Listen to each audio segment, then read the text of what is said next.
Karibu sana mtazamaji wetu.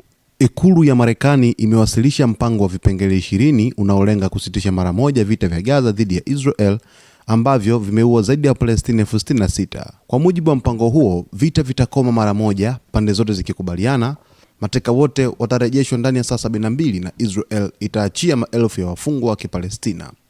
Gaza itatawaliwa kwa muda na serikali ya kiufundi ya Kipalestina bila kushiriki kwa Hamas, huku Israel ikiahidi kutotoa Gaza. Mpango huo pia unahusisha kuingia kwa misaada mikubwa ya kibinadamu, kuanzishwa kwa jeshi la kimataifa la utulivu ISF kusaidia usalama, pamoja na ujenzi wa kiuchumi na kijamii unaosimamiwa na chombo kipya cha kimataifa kiitwacho Bodi ya Amani chini ya Donald Trump. Hamas bado haijapokea mpango huo kwa maandishi, ingawa Netanyahu ameukubali. Mpango unalenga kuunda Gaza mpya isiyo na silaha na yenye fursa za kiuchumi na matumaini ya kujitawala kwa Wapalestina siku za usoni.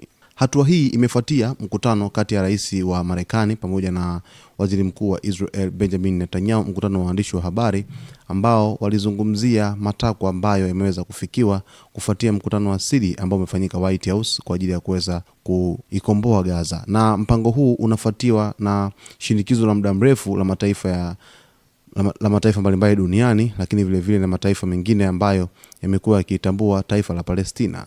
Sasa hali inazidi kuwa ya sitofahamu katika mpango huo, huku maisha ya watu wa Gaza yakizidi kuwa ya hatari, lakini vile vile yakizidi kuwa hatarini kutokana na mashambulizi ya Israel ambayo yanazidi kupamba moto wakati wote.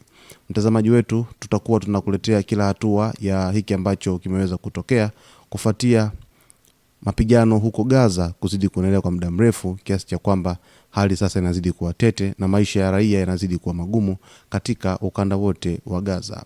Usisahau kusubscribe channel yetu, lakini kulike video zetu, kucomment pamoja na kushare ili ujipatie taarifa moto moto kutoka hapa katika channel yetu pendwa kabisa.